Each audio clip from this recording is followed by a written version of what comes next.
Bonjour et bienvenue dans le monde du Guaro Loco. On est présentement dans l'espace de travail de Technoralph. Technoralph a une Creality Ender, puis on l'a mis sur des formes parce qu'il faisait beaucoup de bruit, la vibration se promenait partout.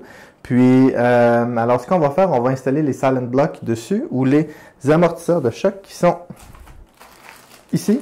Alors je viens juste de recevoir ça par la poste. Pour ceux qui ne connaissent pas c'est quoi, je vais vous en montrer un. Dans le fond, c'est deux plaques de métal avec un caoutchouc au centre pour absorber les vibrations. Alors, ce qu'on va faire, on va les placer sur les axes des X et l'axe des Y, ici. Malheureusement, on ne peut pas en placer sur l'axe des Z de la façon qui est positionnée, mais on va mettre un petit peu de graisse sur la vis filetée à l'arrière. Ça va diminuer grandement le bruit. C'est qu'on va faire un test avant et après pour voir la différence de bruit avec les amortisseurs de choc. Je sais que sur la Tornado, la différence était gigantesque. Aussi sur la Little Monster, la différence était gigantesque. Maintenant, on va voir pour la Ender.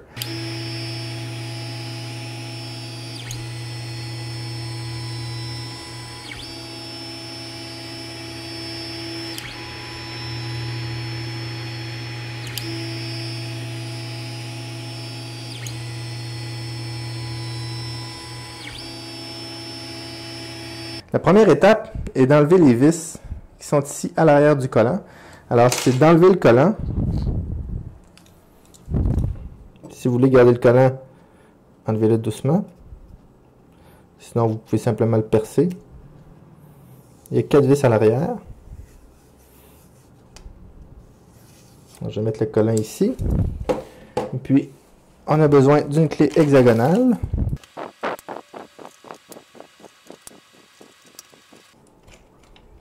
Une fois que les 4 vis sont dévissées, n'oubliez pas de tenir le moteur à l'arrière pour pas qu'il tombe. Puis, il va y avoir un petit fil qui va rester accroché. Donc, ici, j'ai mon moteur.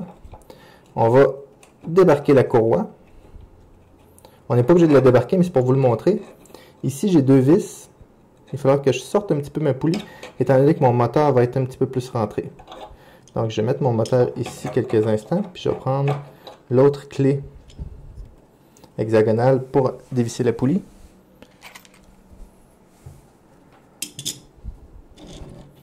Alors, de la façon qu'on fait, il y en a 2.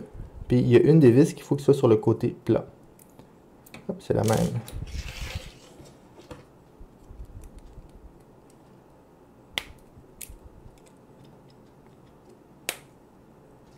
Donc, une fois que ça s'est enlevé, alors vous allez voir qu'il y a des gros trous, des petits trous.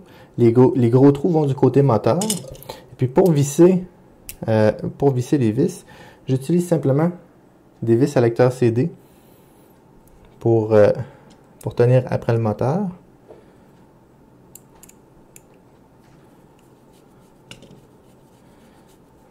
Et de 1.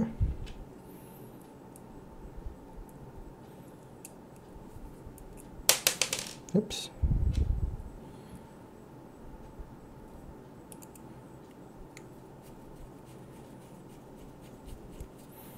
Et de 2.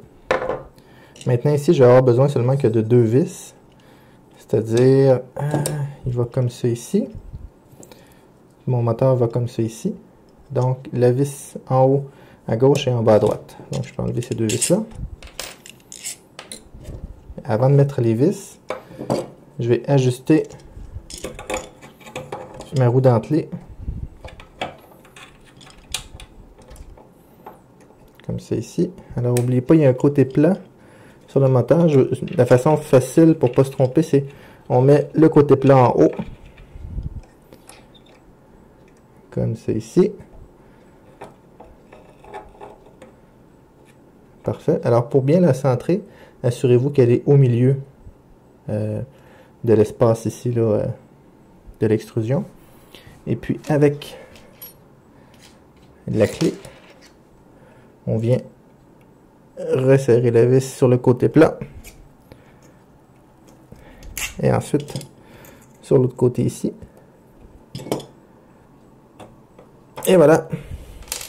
Ensuite de ça, on enligne les petits trous.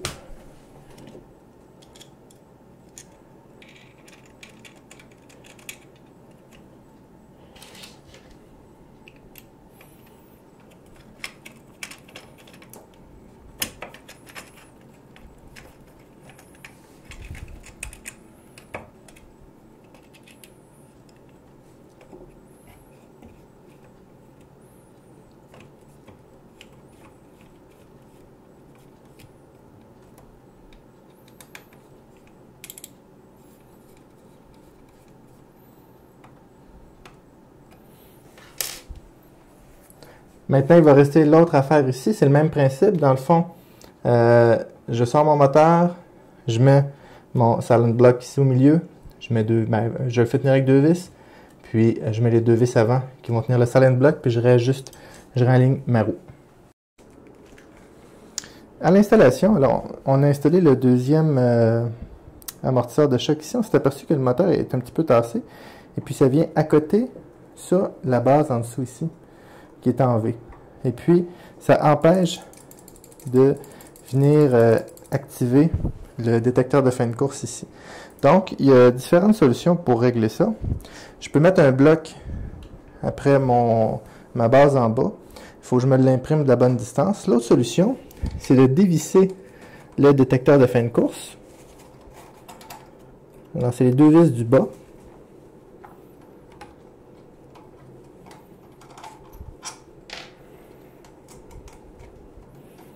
D'accord?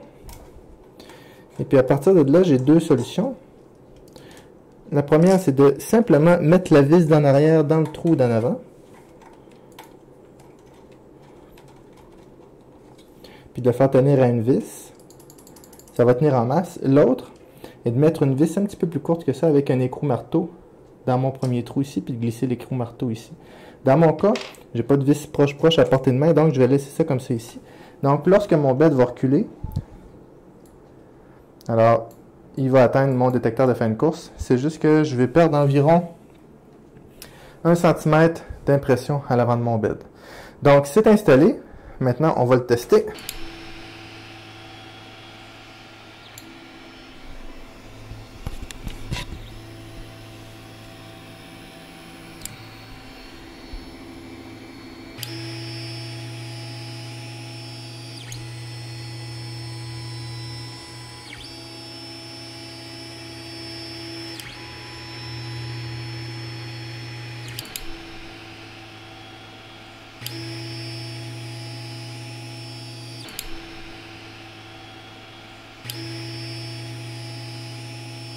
Alors, les silent blocks sont installés. Ça fait quand même une différence. Ça fait pas autant de différence que sur la Tornado, du fait que le bed est plus petit, moins lourd, tout ça. Cependant, ça fait définitivement une différence.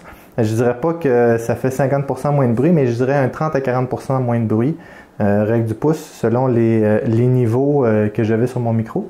Puis, dans le fond, le seul désavantage de ça, c'est que je perds à peu près 1 cm ici à l'avant, mais étant donné qu'il y a des petits clips à l'avant ici, c'est une surface que je ne peux pas imprimer de toute façon.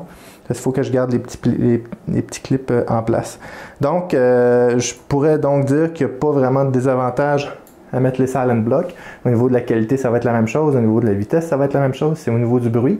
Comme ça, Technoralph va pouvoir imprimer toute la nuit sans réveiller toute la famille.